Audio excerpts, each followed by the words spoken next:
Ya, estamos en la clase 8, avanzando en el cronograma, y hoy día nos corresponde terminar con el libro de Daniel. Vamos a ver el último capítulo, el 12, que está pendiente, y además la evaluación del libro de Daniel. Así que tal vez no sea tan larga la clase, tal vez dure un poco menos, ¿ya? Y luego de la próxima semana ya nos adentramos al libro de Apocalipsis.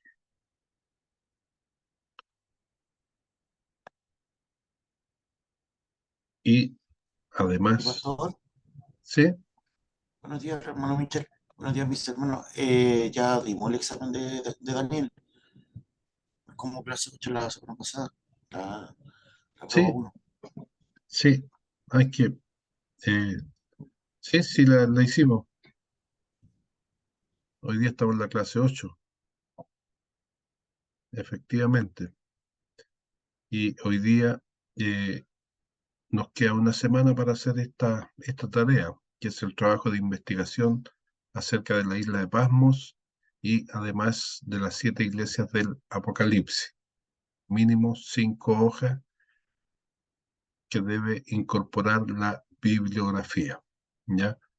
Entonces, esa es la tarea que hay para la próxima semana. Y hoy día vamos a escuchar al grupo disertar a Mitchell, a Oscar y Cosita, a Oscar Roja en este caso, porque hay dos Oscar, acerca del emperador Domiciano y el contexto de Apocalipsis. Eso lo vamos a hacer después del break que hay a las más o menos 9:30, un cuarto para las 10. Por ahí el break, y después del break hacemos la disertación, porque ese ya tiene que ver con el libro siguiente que vamos a estudiar.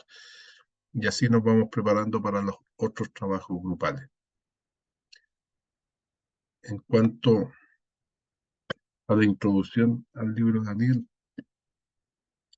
y todo, hoy día terminamos entonces con la unidad número 1 y después vamos a pasar a la unidad número 2. Algo ya de eso vamos a empezar a ver hoy día con la disertación del grupo, que tiene que ver con eh, el contexto del libro de Daniel. Y volviendo aquí a mencionar un poquito el tema del profeta Daniel, haciendo un recordatorio de lo que hemos visto en las clases pasadas. Entonces, dijimos que la estructura del libro de Daniel tenía dos partes. La parte que va del capítulo 1 al 6, que se llama la parte biográfica. Había una pregunta en el examen, entre paréntesis, el examen no le mandaba todas las notas, pero esta semana les mando las notas las que faltan, por favor, ¿ya? Eh, ¿Por qué se llama biográfica la primera parte, del 1 al 6? Era parte de una de las preguntas del examen, Porque habla acerca de la vida de Daniel. ¿ya? Y de sus amigos. ¿Dónde? En Babilonia, ¿ya? Más o menos la historia de las peripecias que les tocó vivir en ese lugar. Ahora, ¿por qué la segunda parte, que va del capítulo 7 al 12, se llama la parte apocalíptica? Y ahí no todos contestaron muy claramente la respuesta. Y la respuesta va a estar acá. Primero, ahí vamos a ver la segunda parte, cómo se contesta. La primera parte se llama bibliográfica porque cuenta la historia de Daniel y sus compañeros en la corte de Babilonia, más bien en las historias de ellos. Y la segunda parte se llama la parte apocalíptica porque tiene que ver con los sueños y las visiones de Daniel, ¿ya? Y esos sueños y visiones tienen que ver con el futuro, ¿ya? Y aquí tenemos el detalle de las visiones. ¿Cuántas visiones aparecen desde el capítulo 7 al 12, perdón? 4. En el capítulo 7, la visión de las 4 bestias. En el capítulo 8, la visión del carnero y del macho cabrío. En el capítulo 10, la visión junto al Tigris. Y en el capítulo 11, las visiones acerca de los reyes del norte y del sur. Entre medio, en el capítulo 9, hay una oración de Daniel y la profecía de las 70 semanas. Y termina este libro en el capítulo 12 con algunas indicaciones acerca del tiempo del fin, que es lo que vamos a ver hoy día, que es lo que nos queda pendiente.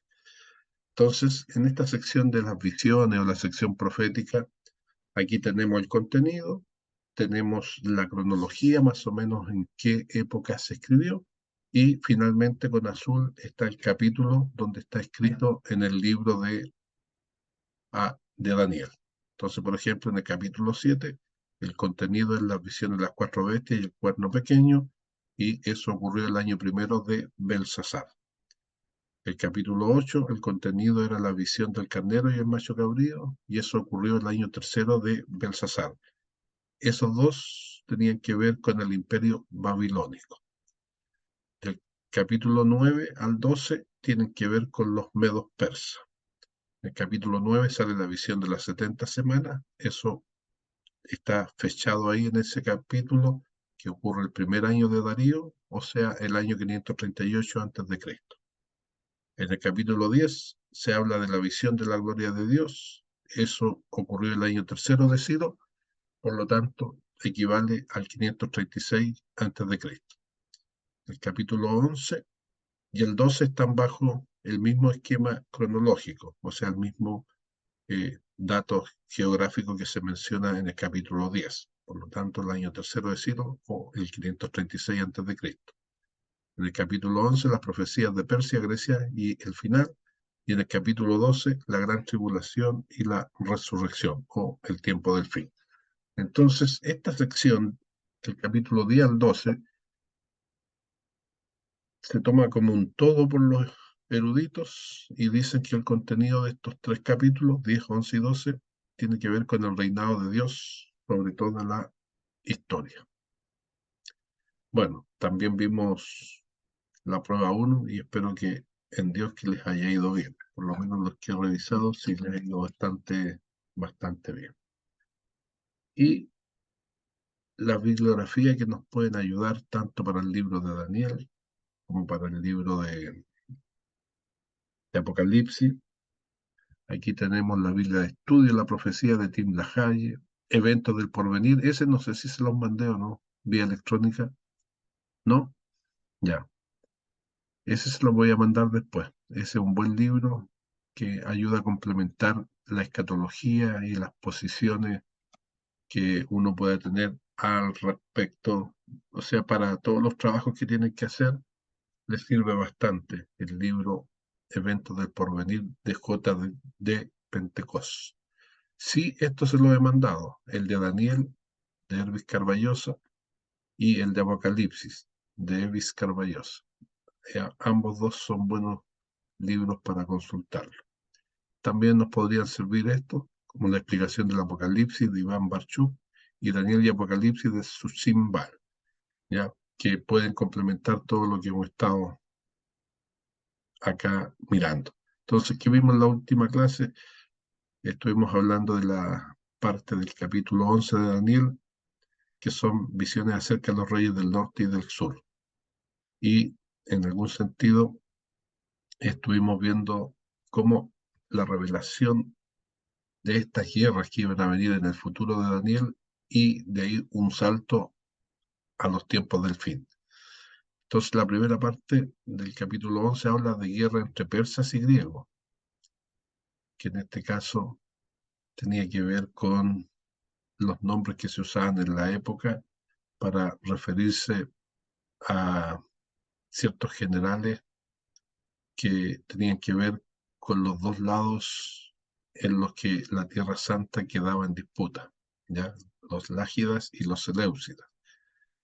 También se habla de Antíoco Epífanes, que llega a ser el prototipo del anticristo. Antíoco Epífanes fue un gobernante griego que gobernó Palestina y que la Biblia en el libro de Daniel le llama la abominación desoladora, ¿ya?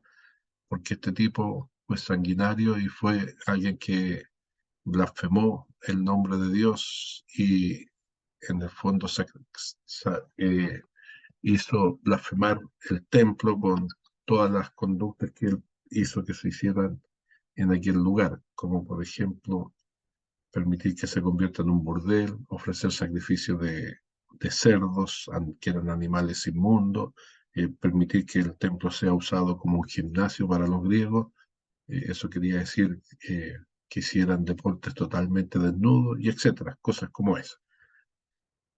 Y ya al final del capítulo 11, el desenlace final y definitivo, y ahí conectándolo con el anticristo, para posteriormente pasar al capítulo 12 y hablar acerca del tiempo del fin. ¿Ya?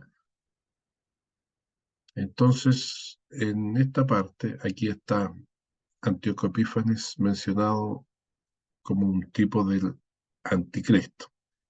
Entre paréntesis, no es que salga el nombre de Antíoco Epífanes en esta profecía, sino que como posteriormente eso ocurrió y dice que pareciera ser que sin mencionarlo, Daniel en esta profecía que menciona en el capítulo 11 habla de este gobernante de los griegos y hace alusión a través de este gobernante con el anticristo escatológico, el que va a aparecer en los últimos días.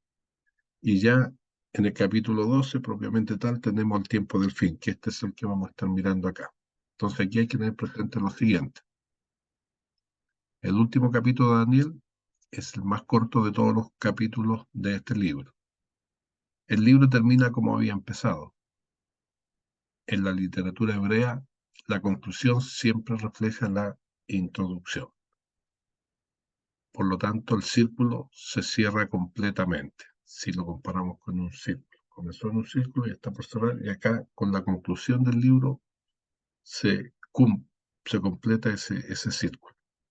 Por lo tanto, esto nos quiere señalar que en este capítulo estamos al final de la historia, como Dios se lo reveló a Daniel. Entonces, uno de ustedes, por favor, que me ayude leyendo del 1 al 4. Ahí está en la pantalla, capítulo 12.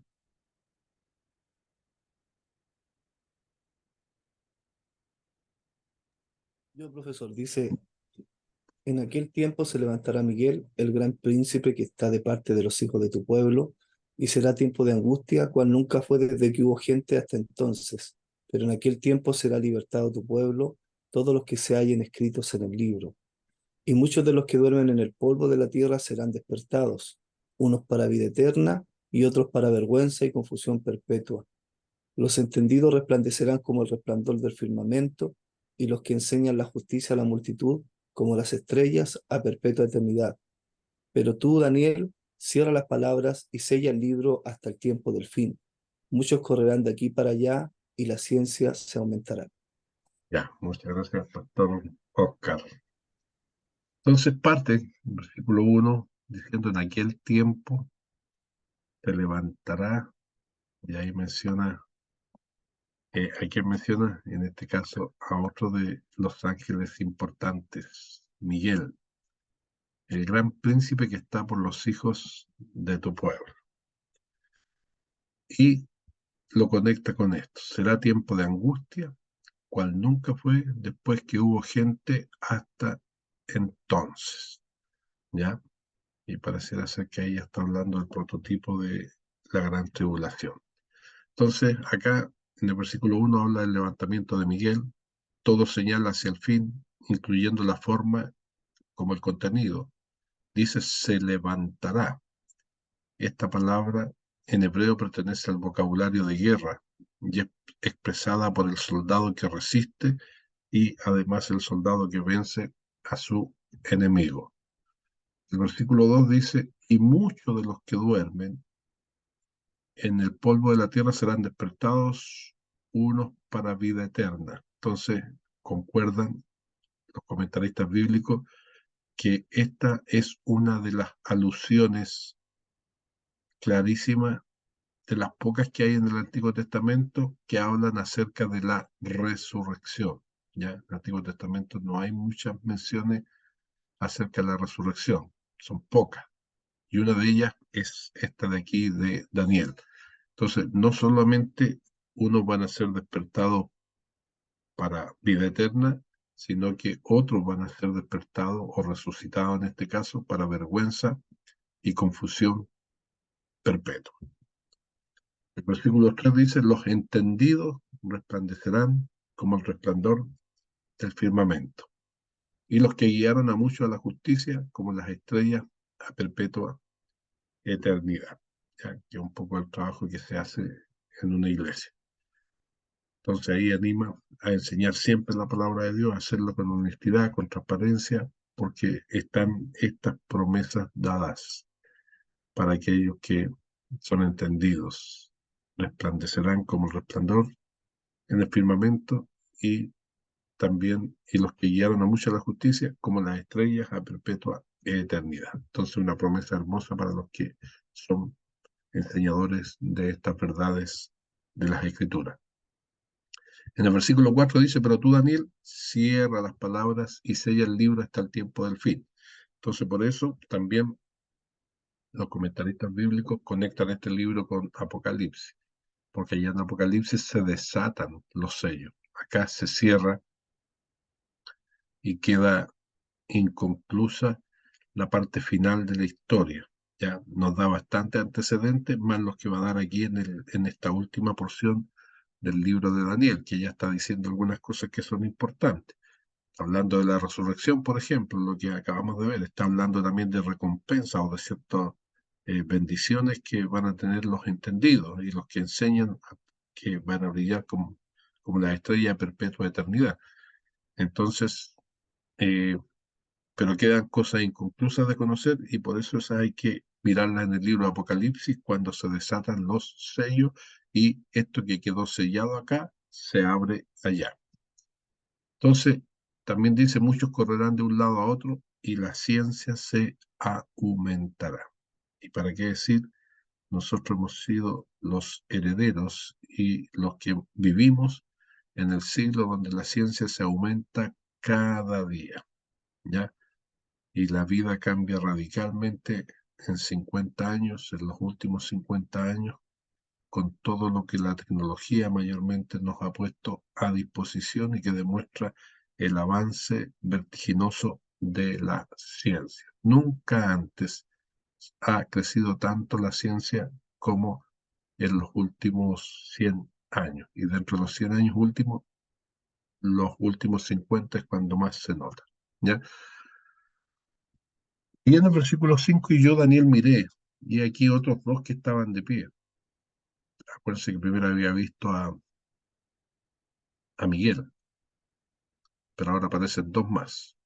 El uno a este lado del río y el otro al otro lado del río. Y ahí hay que mirar al comienzo del capítulo 10, donde menciona que estaba a la orilla de un río mirando cuando recibió esta visión. Entonces, acá tenemos la conclusión de la visión que había comenzado antes en el capítulo 10. Entonces, en esta conclusión de la visión se habla acerca de las últimas cosas en los 4 versículos que hemos leído. El mensajero angelical le promete a Daniel que el pueblo de Dios será protegido contra la embestida de los poderes de las tinieblas, como siempre, por Miguel. Ya, eso lo había dicho antes en el 10:13, en el 10:21 y lo vuelve a decir aquí en el capítulo 12. Pero como la prueba de él mismo y de sus compañeros, esto no significará que serán librados del tiempo de angustia, sino que triunfarán en este tiempo de angustia, ya como lo menciona 2 Timoteo 3 del 1 al 9. Los propósitos de Dios no fallarán. Él guarda a su pueblo, dice 1 Pedro 1:5, para la salvación preparada para ser revelada en el tiempo final. El versículo 2 leído en Daniel señala a esta resurrección como la revocación de la maldición de la muerte. Ya, acá se habla de la vida eterna en este versículo 2, que contrasta con los que duermen en el polvo de la tierra, según lo expresa el comienzo de la historia en el libro de Génesis 2:7 o el 17, del 3 al 19. O su confirmación como eterno horror. O sea, o estamos con Dios o estamos sin Dios. Esa es la idea. En el versículo 3, cuando habla de los entendidos, se está refiriendo a los entendidos que han sido fieles a la palabra de Dios, a pesar de la vergüenza y el sufrimiento. Ellos serán glorificados. Versículo 3. Este es el mensaje de esperanza y consuelo que fortalecerá a los creyentes futuros. Por esta razón, Daniel ha de cerrar las palabras y sellar el libro, versículo 4, no en el sentido de guardarlas secretas, sino para preservarlas hasta que se necesiten. guardándola para los que buscan una palabra de Dios. En contraste, con muchos que correrán de un lado para otro y se incrementará el conocimiento, como termina el versículo 4. ¿Ya? Ahí está, lo volvemos a repetir. Pero tú, Daniel, cierra las palabras y sella el libro hasta el tiempo del fin. Muchos correrán de aquí para allá y la ciencia se aumentará. ¿Quién lee ahora del 5 al 9, por favor? Amén. ¿Ya? Y yo, Daniel, miré, y hay aquí otros dos que estaban en pie, el uno a este lado del río y el otro al otro lado del río. Y dijo uno al varón vestido de lino que estaba sobre las aguas del río: ¿Cuándo será el fin de estas maravillas? Y oí al varón vestido de lino que estaba sobre las aguas del río, el cual alzó su diestra y su siniestra al cielo, y juró por el que vive por los siglos, que será por tiempo, tiempos y la mitad de un tiempo. Y cuando se acabe la dispersión del poder del pueblo santo, todas estas cosas serán cumplidas. Y yo oí, mas no entendí, y dije: Señor mío, ¿cuál será el fin de estas cosas? Él respondió: Anda, Daniel, pues estas palabras están cerradas y selladas hasta el tiempo del fin. Ya.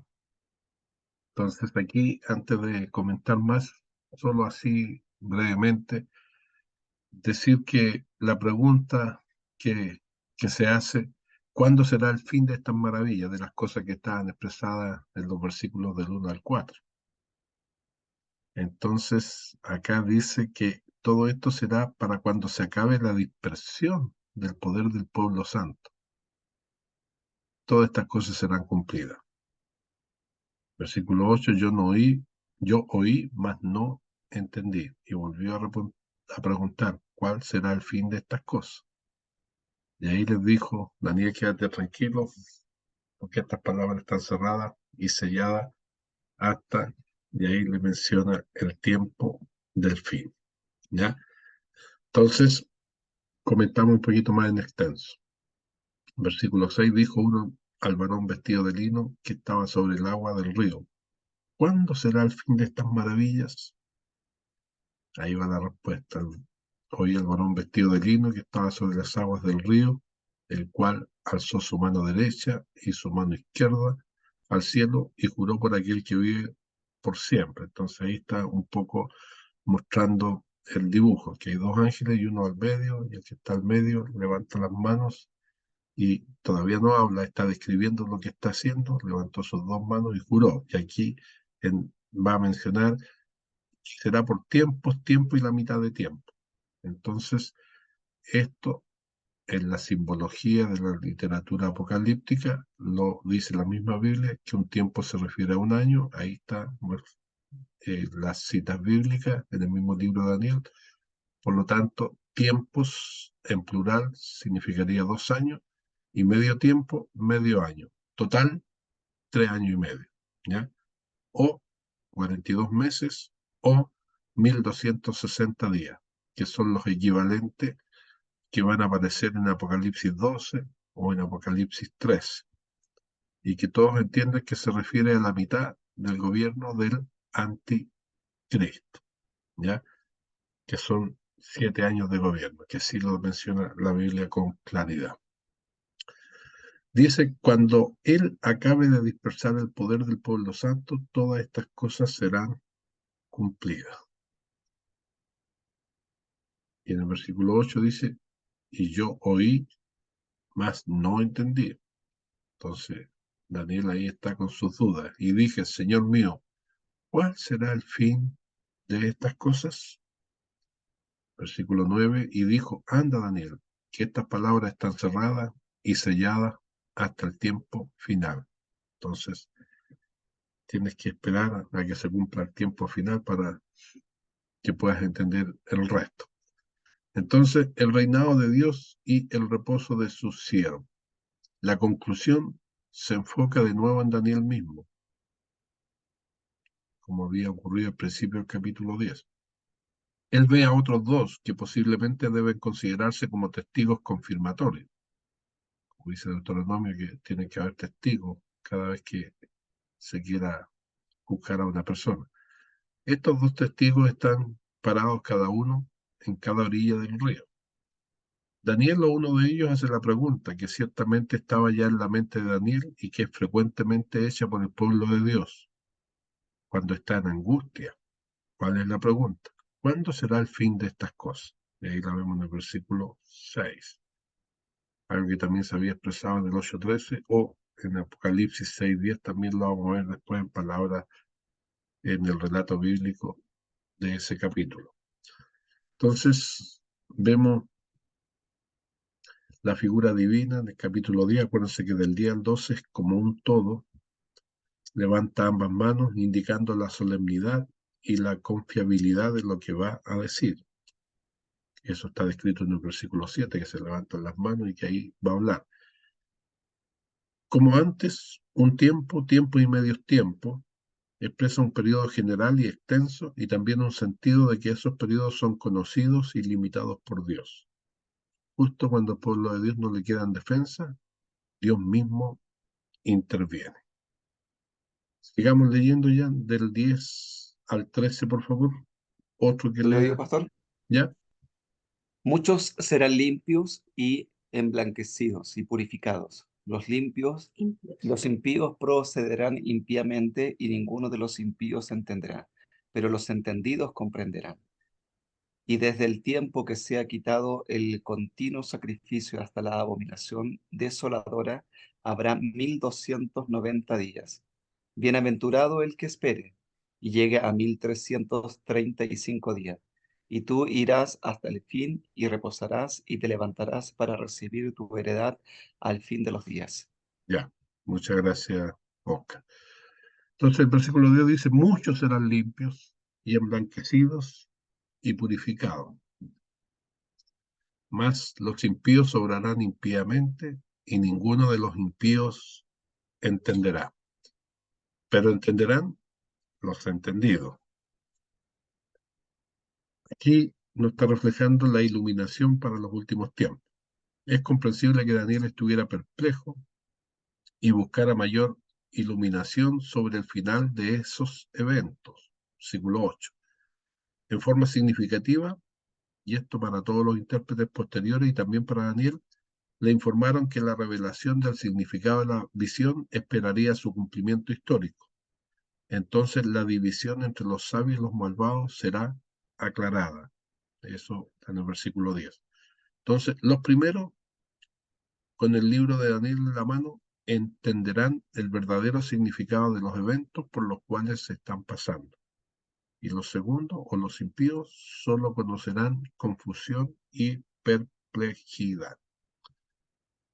La figura provee una explicación final, que se funda en el 1131, desde el tiempo de la abominación desoladora, que está mencionada en el versículo 11, el tiempo de angustia, del versículo 1, durará aproximadamente 3 años y medio y se extenderá 1 mes y medio más, según el versículo 11 y 12. Esto puede tener el propósito de un microcosmos del tiempo, tiempos y medios tiempos finales que están descritos en el versículo 7, y relacionarse con el sufrimiento bajo Antíoco Epífanes. Parece probable, sin embargo, que también ve más allá a los días finales, a esos 3 años y medio que completan las 70 semanas de Daniel, las cuales solamente 69 y media se habían cumplido en el capítulo 9, versículo 24 al 27. Entonces acá vemos promesas finales. Apropiadamente las palabras finales son de promesa para el mismo anciano Daniel. Acuérdense que Daniel en esta época ya tiene más de 80 años. Él también debe perseverar hasta el fin. Entonces entrará en su reposo. Y tal como dice el versículo en Apocalipsis 14:13, sus obras continúan siguiéndole hasta su resurrección. Ahí dice, versículo 13, pero tú sigue hasta el fin, porque tú te levantarás y reposarás en heredad al fin de los días. Entonces, acá se le promete a Daniel un tiempo de espera. Y esto nos enseña a nosotros que la felicidad de Daniel está arraigada en la espera. La espera en la esencia de su existencia. Daniel estaba exiliado y espera el regreso del pueblo a Jerusalén. Pero la espera no ha de ser pasiva, ¿ya? Sino que tiene que ser activa. Y esto nos enseña si nosotros de qué manera estamos esperando que se cumpla lo que Dios ha reflejado en las Escrituras. Entonces la pregunta es, ¿nosotros lo estamos esperando? Él la espera lo que hace posible el caminar. Entonces lo que le está diciendo en el fondo en este versículo 13, camina, sigue adelante, que al final recibirás tu heredad, lo que Dios te ha prometido. Ya eso le estaba diciendo a Daniel. Por lo tanto, el mensaje de Daniel pasa a ser un mensaje de esperanza para cada uno de nosotros, para todos los creyentes. Ese tú que aparece ahí en el versículo 3 con el que se identifica a Daniel, ahora se transforma, ese tú soy yo, somos nosotros, somos los creyentes, los que debemos esperar al Señor de que en algún momento todo esto va a ser realidad. ¿Ya? Entonces, conclusiones. El tema central del libro es que Dios es el conductor de la historia, la guía hasta el tiempo de los tiempos, hasta el final de los tiempos, cuando resplandecerá la soberanía de Dios y también de los suyos. Por su especial interés nos fijaremos en tres temas que ha tratado en esta parte: la salvación gratuita de Dios, el reino de Dios y la figura también que hace acerca del Hijo del Hombre. Entonces, con respecto a la salvación gratuita, Dios es soberano de la historia, Él otorga la salvación, no por los méritos de los destinatarios, sino por generosa liberalidad. Dios interviene salvando al protagonista, a Daniel, también a las personas relacionadas con él, sean o no pertenecientes al pueblo elegido, y prometiendo la salvación universal de los justos en el tiempo futuro. En la parte narrativa, la salvación se cumple inmediatamente. ¿Se acuerdan ahí cuando se salva a los amigos de Daniel del horno de fuego, después a Daniel mismo del foso de los leones? Entonces se cumple inmediatamente. Ahí vemos que Dios actúa para premiar la fidelidad de Daniel y para conseguir la conversión de sus perseguidores. Y esto enseña que con frecuencia Dios envía un ángel que comunica la salvación. Y ojo, eso no ha dejado de funcionar de esa manera. Acuérdense que cuando estudiamos teología aprendimos que los ángeles son mensajeros enviados por Dios para, de alguna o de otra manera, estar al servicio de los herederos de la salvación. Así dice el libro de Hebreos. ¿Sí, Óscar o Isabel? Profesor, tengo una pregunta. ¿Qué es lo que implica que la salvación sea gratuita? ¿Implica que es un regalo de Dios y que nunca la vamos a perder? ¿Que Eh, es un regalo que nosotros sí, digamos, no mira, lo ganamos por la ningún primera medio? parte, la primera parte está bien, ya, lo que acaba de decir. La segunda parte es tema de polémicas teológicas, ya, si se pierde o no se pierde. Lo concreto es que en el sentido estricto, según el punto de vista de Dios, la persona que recibe la salvación no la pierde nunca, ¿ya? Entonces, el problema está en que hay algunos que piensan que son salvos, pero no cambian su vida. Y entonces ahí dicen, no, si Dios te la entregó, no te la puede quitar, y empiezan todas las dinámicas desde el punto de vista humano. Pero lo concreto es que la Biblia misma nos dice qué pasa con alguien que es salvo. El que es salvo tiene que vivir una vida distinta, cambiada, tiene que vivir de acuerdo al modelo de Dios. Entonces, si la persona vive acorde al modelo de Dios, es salvo, ¿ya? Entonces, por eso, dicho de otra forma, la salvación, ¿según quién? ¿Según los hombres o según Dios? Ya según los hombres, nosotros vamos viendo el comportamiento de la persona y decimos, este es salvo. Ah, no, este no es salvo porque se portó mal, porque hizo pecado. Pero según Dios, Dios ve la vida completa en la persona hasta el final de sus días. Y en ese sentido, es que Él predestina a los creyentes para después ser glorificados. Eso está en el libro de Romanos, con todo el proceso que ahí dice, a los que antes conoció, a estos llamó y justificó y finalmente glorificó.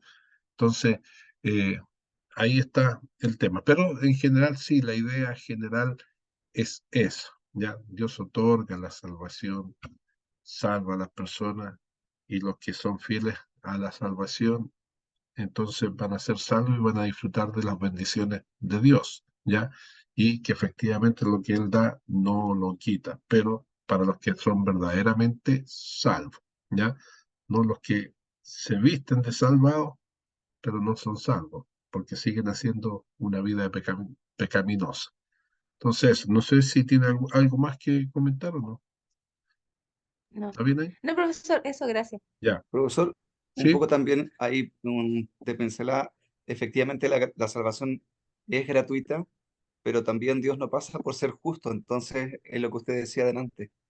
No, no significa que simplemente soy salvo porque soy salvo y pasa por alto el concepto de la justicia de Dios, porque ahí también en el mismo libro de Daniel dice que los que actúan impíamente tendrán una consecuencia.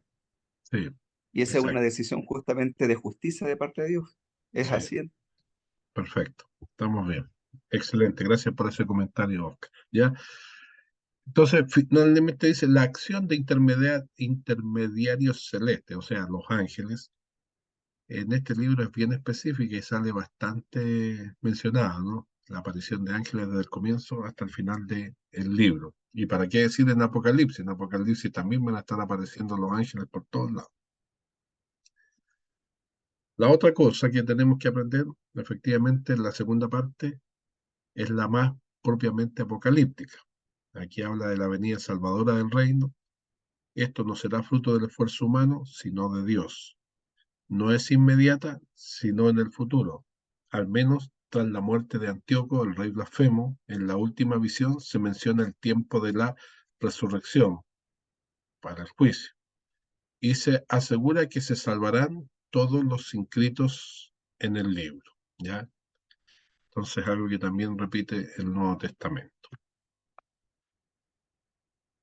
Y con respecto al reino de Dios, se presentan dos perspectivas. Por un lado, la actual, la de Daniel, y la otra, la escatológica. El señorío actual de Dios, se refleja en los asuntos privados y en los públicos. En pleno ambiente pagano, en los tiempos de Daniel estamos hablando, Daniel y sus compañeros manifiestan la sabiduría que les viene de Dios. Ya, acuérdense cuando ellos no quisieron contaminarse en Daniel capítulo 1. Los caldeos reconocen que Daniel es uno en quien reside un espíritu de los dioses santos. Como ellos no sabían que Dios era uno solo, entonces ellos lo atribuían al trabajo de los dioses. Y ahí tenemos en el capítulo 4 y 5 cuando hacen esta mención.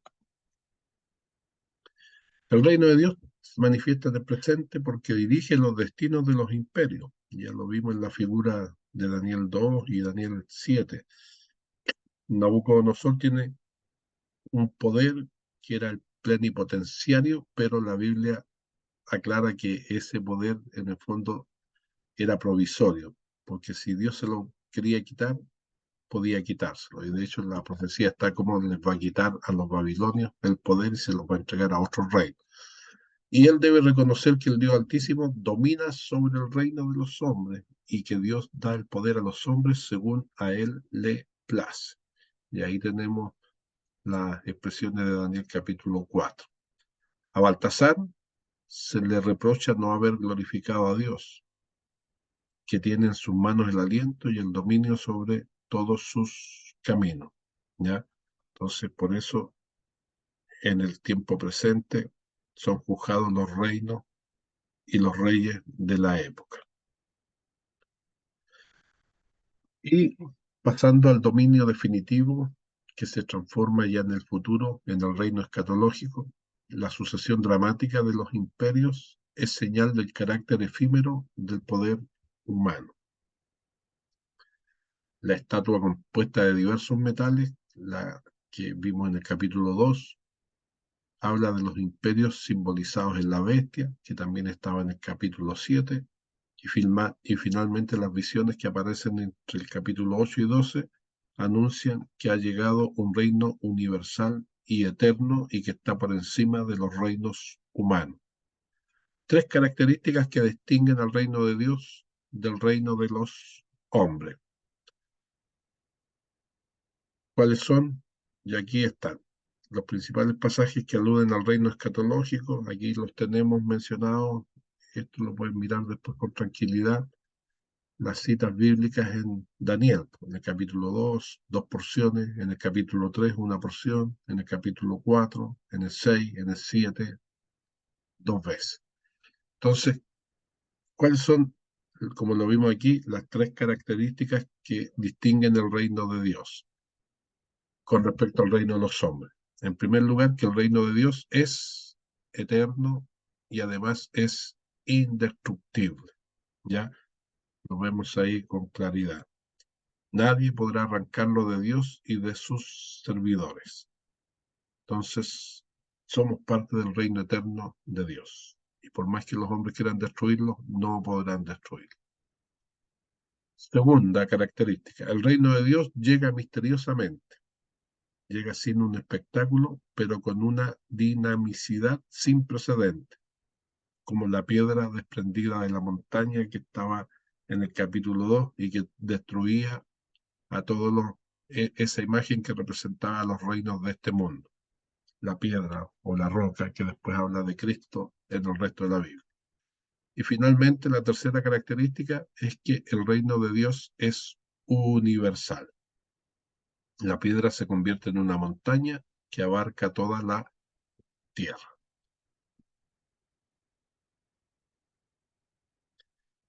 También aparece la figura del Hijo del Hombre. La mención del Hijo del Hombre en Daniel ha suscitado en la historia de la exégesis dos cuestiones fundamentales. Por un lado, el carácter trascendente y por otro lado su carácter mesiánico. Entonces, veamos estas dos cosas por separado. El Hijo del Hombre es un ser trascendente. El texto fundamental es: proseguí mirando en las visiones nocturnas y he aquí que en las nubes del cielo venía como un hijo de hombre y llegó hasta el anciano y fue llevado hasta él en las nubes. Eso está en Daniel 7:13. La Vulgata y la Neovulgata traducen con. En cambio, en la versión de los 70 y la Pechita dicen en. En esta versión es recogida en Mateo, y ahí están las citas bíblicas. En cambio, Marcos siguen el Talmud, ¿ya? O sea, la expresión con o en. Entonces, la lectura sobre las nubes refleja con más claridad que se trata de un ser divino. Además, también caminar sobre las nubes es un atributo divino. Entonces aquí está la diferencia. Sin embargo, aunque se lea con las nubes o en las nubes, como veíamos recién, se está indicando que es un ser superior en relación con el hombre. Ya, porque algunos tratan de hacer una diferencia ahí, pero en este caso cualquiera de las dos formas representa que el Hijo del Hombre, ese como Hijo de Hombre, es superior a los hombres terrenos. Por más que el lenguaje sea apocalíptico, pues las nubes aparecen casi siempre en la Biblia en un contexto de teofanía, o sea, de una manifestación de Dios. Y esto procede del profeta Ezequiel. Un comentarista bíblico de apellido Eidrod se basa en que el profeta Ezequiel usa esa expresión para referirse a sí mismo o a los ángeles en Ezequiel 1:26, mientras que en Daniel no refleja al protagonista. Ciertamente el libro de Daniel es muy sobrio al describir la figura del Hijo del Hombre. En los libros apocalípticos posteriores se subraya con múltiples imágenes su carácter trascendente y es más claro en el uso que de esta figura hace el Nuevo Testamento. ¿Ya? Y por otro lado está el carácter mesiánico del Hijo del Hombre. Es indudable que tiene un carácter mesiánico por la frecuente imagen del reino y del dominio universal y eterno, pero con una perspectiva nueva. Ya no es el hijo de David el que reinará a lo humano, es un personaje misterioso que viene en las nubes o viene con las nubes del cielo. Acuérdense que hay distintas versiones ahí en las traducciones bíblicas, y establece un reino que funciona con unas coordenadas diferentes a las del reino humano. La figura del Hijo del Hombre pone de relieve la sencillez y la humildad en su presentación como uno de tantos, sin los esplendores de David, que reinará a lo humano. Es un personaje misterioso que viene en las nubes o con las nubes del cielo y establece un reino que funciona con unas coordenadas diferentes a las de un reino humano. La figura del Hijo del Hombre pone de relieve la sencillez y la humildad en su presentación como uno de tantos, sin los esplendores de un monarca terreno, pero con origen y misión que trasciende todo lo humano. De este modo, se va preparando la plenitud que la encontramos en el Nuevo Testamento. Jesucristo tenía predilección por este título, Hijo de Hombre, porque en su sencillez reflejaba el carácter trascendente de su persona y de su misión. Y este es el título que se usa mucho en el Evangelio de Lucas. Entonces, ya para ir terminando con esta parte final de Daniel, vemos que en Daniel vemos el futuro donde aparecerá el eterno reino de justicia y paz, además acompañado de la resurrección de los muertos. Acuérdense lo que decía Daniel 12:2, muchos de los que duermen en el polvo de la tierra serán despertados. También nos enseña esto, que los imperios del mundo dejarán de existir y gobernarán con el gobierno final, el gobierno de los justos, que está en Daniel 7:27 y que se condice con lo que hablan nuestros pasajes del Antiguo Testamento, como Isaías 26:19, Ezequiel 37:1, el 14:9, cuando habla del 37:1 al 14, donde habla de la visión del valle de los huesos secos. Conclusiones finales de este libro. Estudiando el libro de Daniel podemos entender mejor el plan de Dios para todos los tiempos. En Daniel se manifiestan muchos atributos de Dios, pero el más destacado de todos es su soberanía. A través de la vida de Daniel vemos el valor de hacer resoluciones que manifiesten una vida santa y llena de fe. Dios siempre recompensa a los que ponen su confianza en Él. Finalmente, enseñanzas y lecciones de este libro. ¿Qué enseñanza les deja a ustedes este libro? ¿Alguna enseñanza que puedan, o alguna lección? Yo tengo alguna escrita acá. Esta clase se las mandé el otro día, por si acaso, ya la tienen en su poder, por si alguno la examinó. Pero así, de buena primera, ¿qué enseñanzas aprendemos de este libro?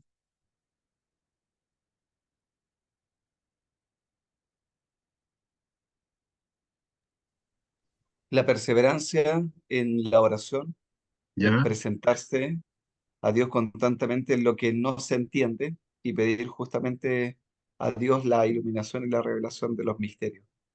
Bien, Oca, mencionaste dos en una. ¿Alguien más que tenga alguna que compartir? Dentro de la oración, yo creo que la única manera de poder conocer a Dios es relacionándonos con el Padre. ¿Ya? Ahí creo que hace énfasis Daniel en cuanto al manejo de la oración, porque si uno no ora, definitivamente no hay manera de cómo conocer lo que es esa relación íntima, porque muchas veces, a veces confundimos el hablar, el decir las cosas, pero una cosa es una relación íntima, tener una intimidad personal. Ya, perdón. Tiene dos micrófonos, parece. Sí, lo que pasa es que estamos viendo para la Claro, exposición. hizo acople. Pero sí, Cosita, tiene razón en esa intimidad que debe haber con una relación con Dios que se manifiesta en la privacidad de cada creyente. Ya, entonces aquí tenemos algunas. Primero, que Dios es soberano sobre los reinos de la tierra. Él está por encima de los reinos. Él tiene siempre el control. ¿Ya? Acuérdense que varios de los salmos dice frecuentemente Jehová reina. Y eso es una realidad. Otra enseñanza es animar al pueblo de Dios a seguir siendo fieles a Dios, aún en medio de la persecución. Entonces, en tiempos de persecución, este libro nos anima bastante porque vemos cómo Dios protegió a Daniel y a sus amigos aún en situaciones extremas. En tercer lugar, Dios tiene poder para salvar a aquellos que permanecen fieles en las dificultades. Y ahí hay que acordarse de los amigos de Daniel o de Daniel mismo. Y otra enseñanza es: el plan de Dios se lleva a cabo aunque no siempre nos demos cuenta. ¿Ya? De nuevo, ¿por qué? Porque Dios siempre tiene el control. ¿Ya? Lecciones. Lecciones de este libro. Aún en los tiempos más difíciles de los gobiernos terrenos, el creyente debe mostrar su fe a Dios. Debemos ser fieles a Dios, por mucho que no nos parezca y las circunstancias que nos rodean pueden ser muy adversas. Siempre mostrar nuestra confianza en Dios, nuestra fe en Dios. Otra lección es que Dios nunca abandona a la persona fiel, ni tampoco nunca abandona a su pueblo. Lo que pasa es que a veces el pueblo deja de ser pueblo. Por eso, generalmente el pueblo son aquellos que, con la pregunta inicial que hacía Oscar cuando él comentaba las lecciones que traemos de este libro, entonces, en la fidelidad se ve quién es el verdadero pueblo de Dios, y a veces el pueblo se disminuye bastante, que se transforma en un remanente. Pero Dios, a los que son fieles, no los abandona nunca. También la justicia de Dios y su amor siempre triunfan. ¿Ya? Su justicia, su amor están por encima de los vaivenes de la historia humana. Y finalmente, que Dios tiene el control de todas las cosas. Esas vendrían a ser las lecciones del libro de Daniel.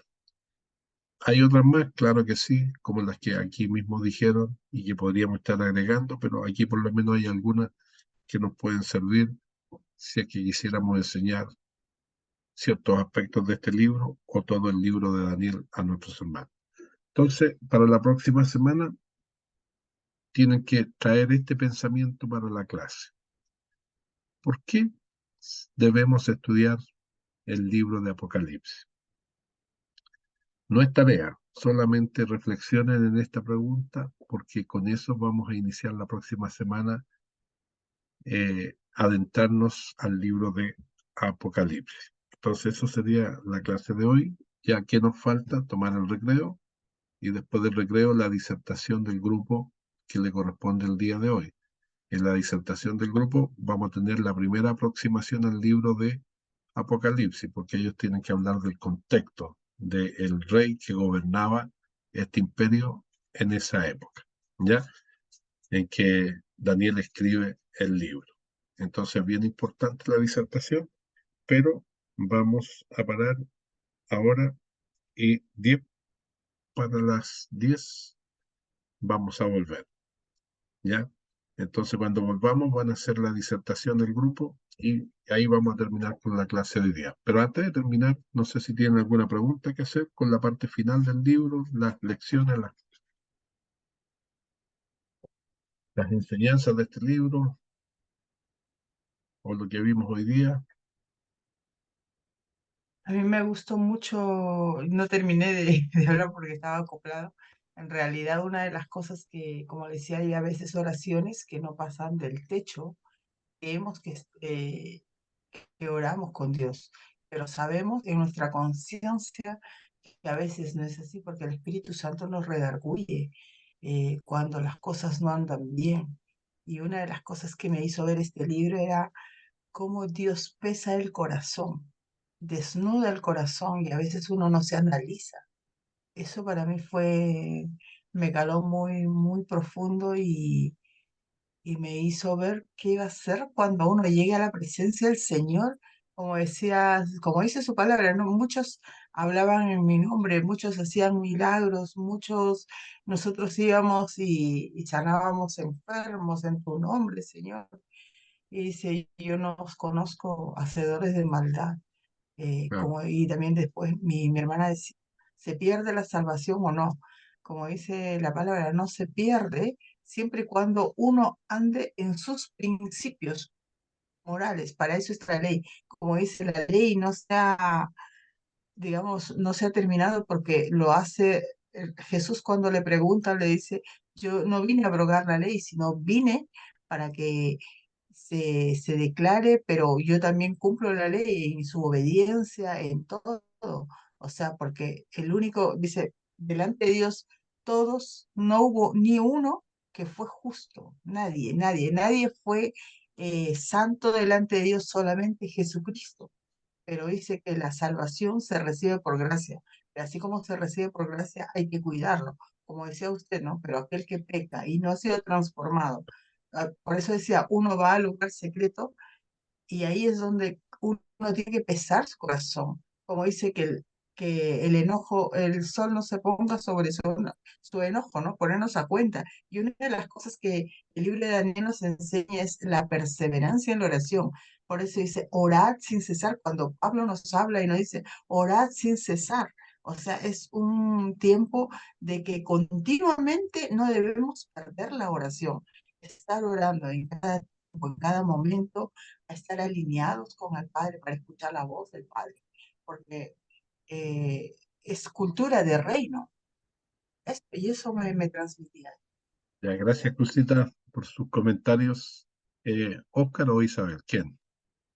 Profesor, cuando dicen en las lecciones o en las cosas que las lecciones que nos dejan para nosotros, cuando dice que el libro de Daniel nos enseña a ser fieles, a perseverar, aún independiente de los gobiernos terrenales, aún independiente de cómo el sistema terrenal esté esté funcionando.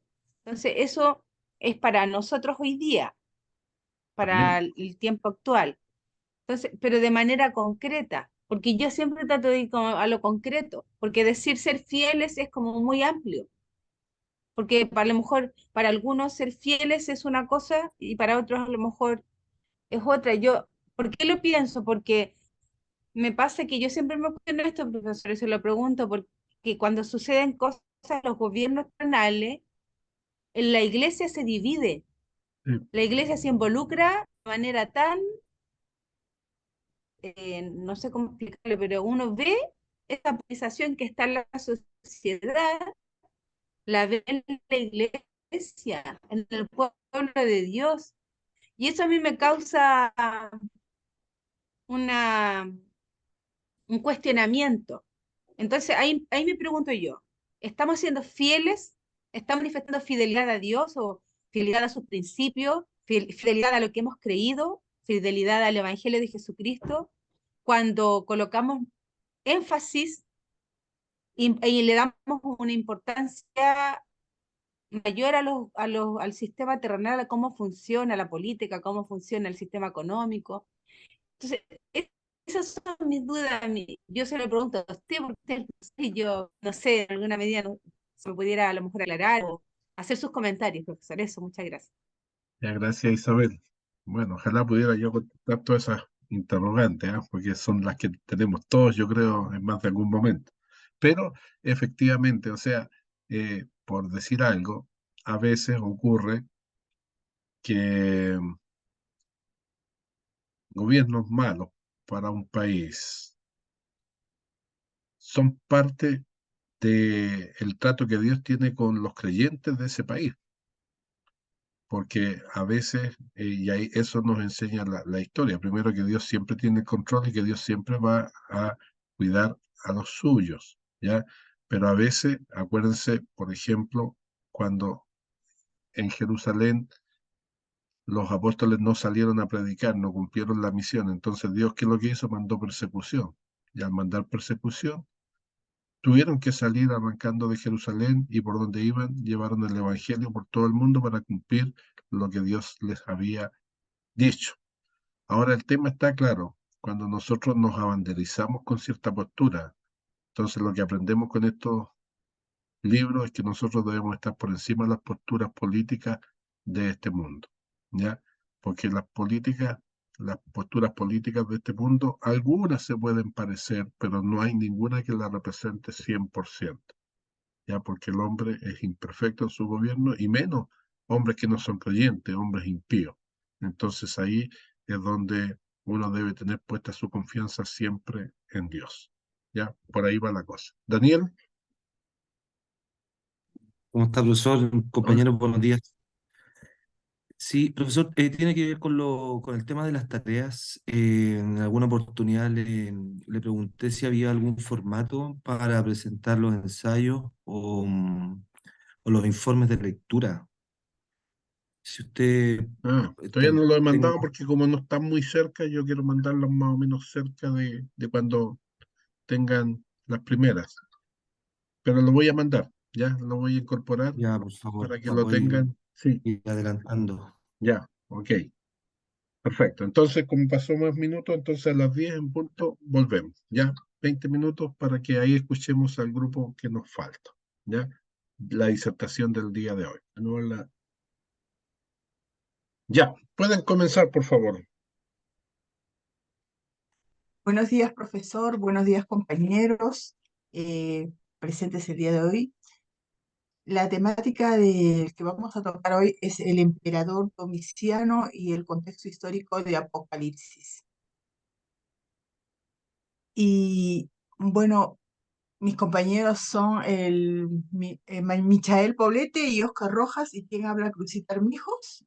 Vamos a entrar Voy a invitar a mi hermano Oscar Rojas para que dé con la introducción. Amén. Bueno, vamos a comenzar entonces esta exposición. Ningún libro se escribe claramente en el vacío. El Apocalipsis, como cualquier otro libro, se entiende solo en estrecha relación con su contexto. Y este libro se escribió frente a un contexto complejo que podríamos llamar quizás los múltiples mundos de Juan, ¿cierto? Su mundo político, que fue el Imperio Romano, bajo el emperador que mencionó mi hermana, Domiciano. Su mundo geográfico fue la provincia romana de Asia Menor, aunque él probablemente nació en Palestina. Su mundo existencial, por otra parte, era la isla penal de Patmos. Su mundo literario, si hablamos cierto de la literatura en la que se formó Juan, consistió en las escrituras hebreas, los escritos apocalípticos y rabínicos, y también quizá en menor grado los rollos de Qumran. Y su mundo espiritual, además del Antiguo Testamento, abarcó su ministerio pastoral, su llamado profético y la vida litúrgica, cierto, que se daba en las comunidades.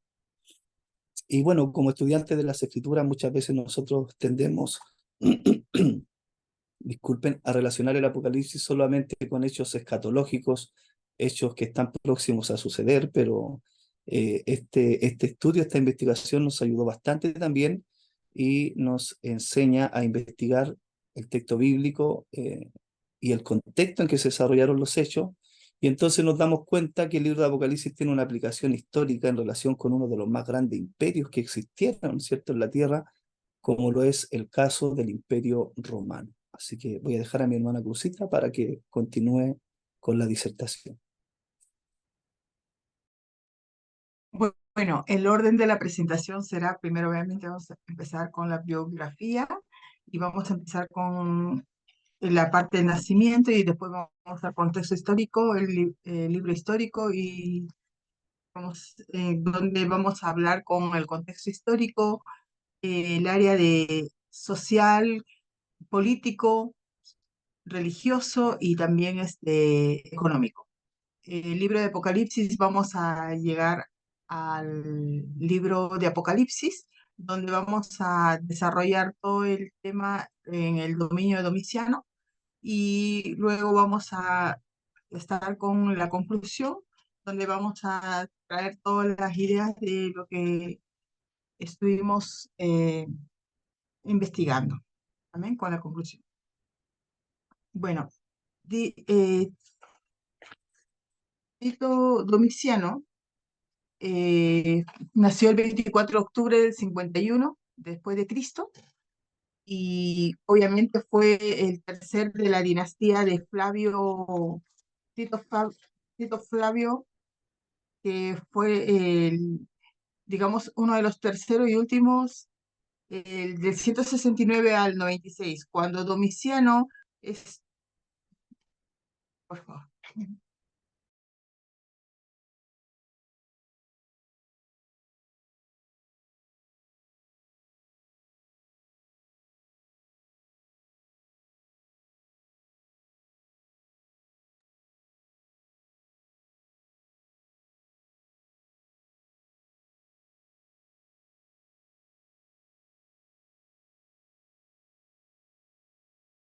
Perdón. Primeramente voy a empezar con Domiciano y su relación con el...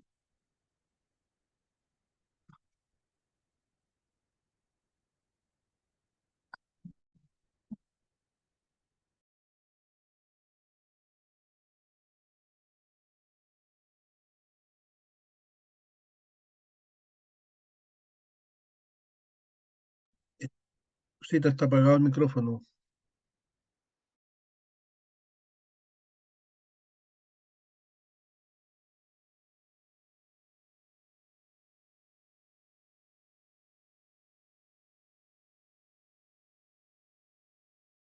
Disculpe.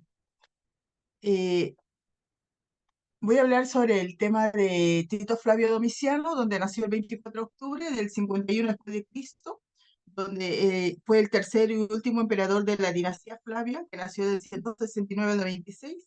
Tito Flavio Domiciano viene a ser uno de los hijos del emperador y del Imperio Romano, que Vespasiano fue hermano de también su hermano Tito, que gobernó desde el 69 no, perdón, del 79 al 81, y luego finalmente el suyo propio cuando gobernó del 81 al 96. Domiciano, bueno, según las fuentes clásicas, se le describen como un tirano cruel y paranoico, ubicándose entre los emperadores más odiados al comparar su vileza con las de Calígula o Nerón.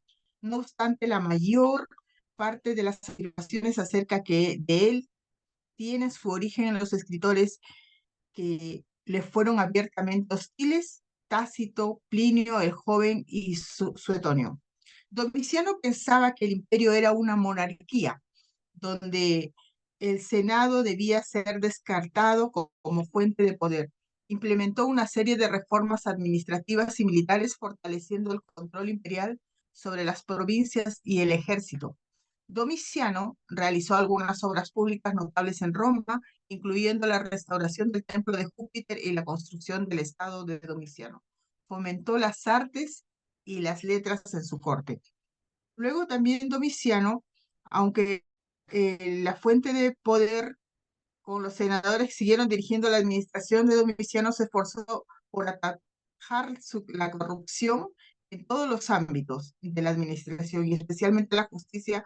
Fue muy duro con los jueces que aceptaban los sobornos y él mismo se ocupó de celebrar juicios anulando las sentencias injustas. Se preocupó porque los gobernadores provinciales ejercieran su función con el mismo provecho personal y sin esquimar a sus gobernadores. Trató de reformar las costumbres, exigió a los senadores un comportamiento intachable, separó a los caballeros y a los senadores de la plebe y de los espectáculos públicos. Prohibió heredar a las prostitutas y castigó severamente a las vírgenes tales que incumplían las normas de su sacerdocio. Al igual que su hermano, se comportó con extrema prodigabilidad, perdonó a los que tenían cuentas pendientes con el erario y reprimió a los delatores fiscales. Durante su gobierno, Domiciano se ganó la enemistad de varios sectores de la sociedad romana, debido a su política represiva y su persecución a la aristocracia.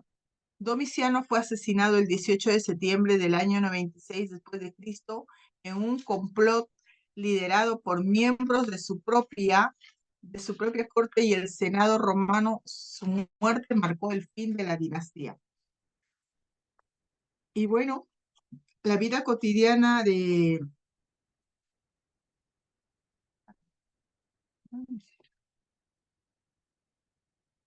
el gobierno de Domiciano estuvo marcado por una fuente de autoritarismo, la promoción de su propia personalidad y política que a menudo afectaron negativamente a la política. Bueno, ahora vamos a entrar al contexto histórico y puesto que en el periodo de gobierno de Domiciano, el 481 al 96, la verdad es que fue un momento de seducción intermitente, donde hubo muchos cambios significativos para que ellos... Y ahora, bueno, ahora vamos a hablar un poquito respecto a eso. Vamos a hablar con el contexto del libro Apocalipsis, de acuerdo al contexto social donde estaba hablando del el área de la gente romana y, digamos, de la sociedad romana y los cristianos.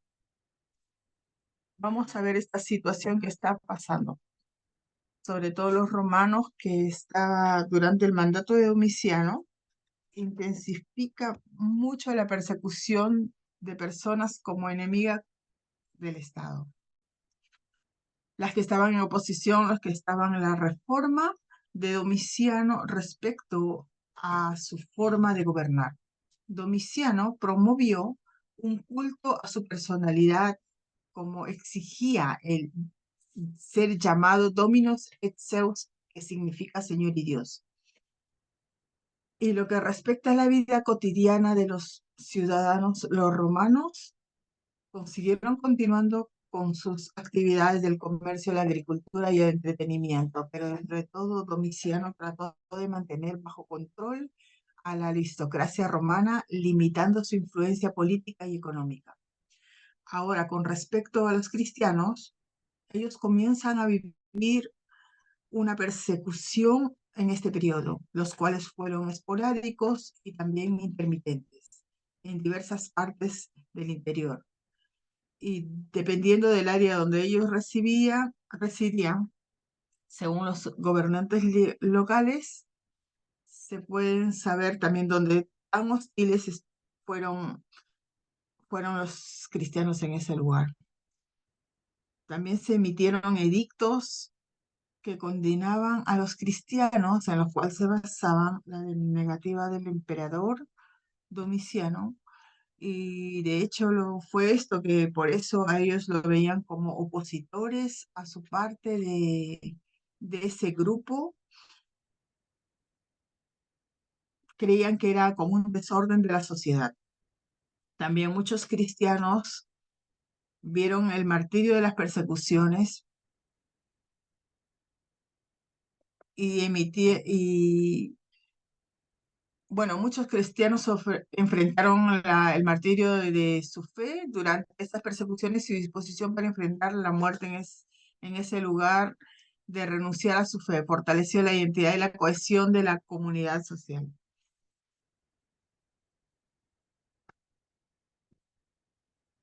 A pesar de la persecución, la iglesia cristiana continuó creciendo durante este periodo, porque aparte de que, los creyentes no fueron,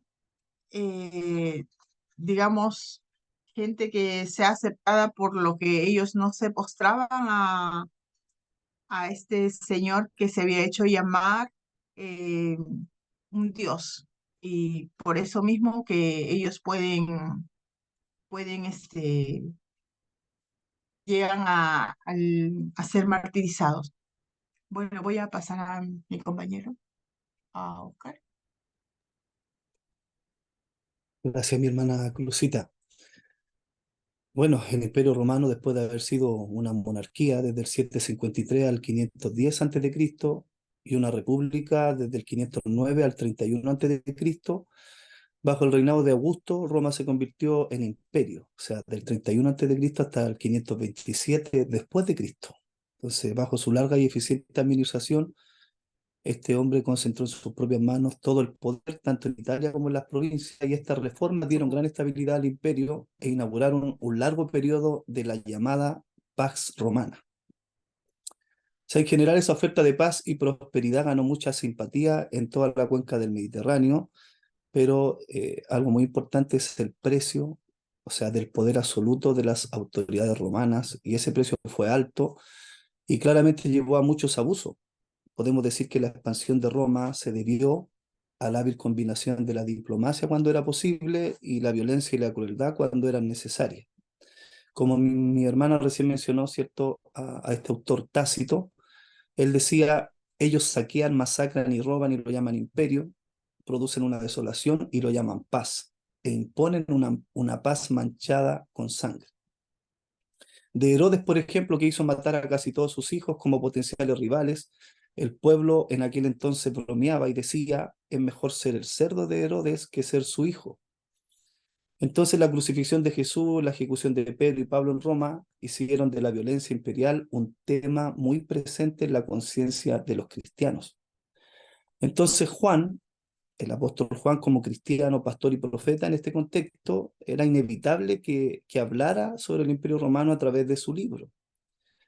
Entonces nosotros estamos acostumbrados a leer el Apocalipsis solo espiritualmente, ¿cierto?, en clave de predicciones, nos traumatiza cuando la interpretación del libro trae temáticas políticas, económicas y sociales, y surge inmediatamente la acusación de estar politizando el Evangelio. Y aquí nos da un tips importante, que es cierto que el mensaje bíblico no debe politizarse cuando de hecho no es político, o politizarse más de lo que es. Pero hay otro error que es también una infidelidad exegética que consiste en despolitizar el mensaje bíblico cuando de hecho es claramente político. A ver si avanzamos la pantalla. Entonces, Juan denuncia en este sentido el sistema político del Imperio Romano. Varios de los símbolos e imágenes del Apocalipsis tienen que ver con un hecho histórico relacionado claramente con el Imperio Romano.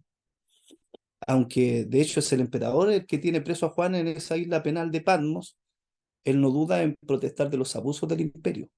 O sea, desde el primer capítulo Juan declara que Jesucristo es el soberano de los reyes de las naciones, en Apocalipsis 1:5, y lo constituye en rival de César. Desconoce al trono en Roma al ver otro trono mayor establecido en los cielos. Juan también profetiza contra naciones y reyes, y claramente es obvio que los creyentes de Asia Menor iban a entender que Juan estaba hablando del Imperio Romano y de Roma, su ciudad capital. A Domiciano, Plinio lo llama inmanísima velúa, que quiere decir bestia monstruosísima, que dentro de su cueva hace correr y lame la sangre de la humanidad.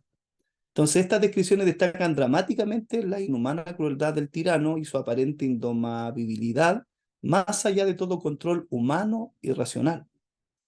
También Juan denuncia el sistema militar del Imperio Romano, que en conjunto el imperio representa un régimen asesino y bestial. Y esto lo vemos en la imagen de Apocalipsis 6, donde habla del segundo caballo del color rojo como la sangre, que se dedica a quitar la paz de la tierra y poner a la gente a matarse. Para tal efecto le da una gran espada, como era el arma del legionario romano en la expansión del imperio. De hecho, el Imperio Romano anduvo por todo el mundo mediterráneo montado en el caballo rojo del terror organizado. También, según el Apocalipsis, el dragón y sus aliados son terriblemente sanguinarios.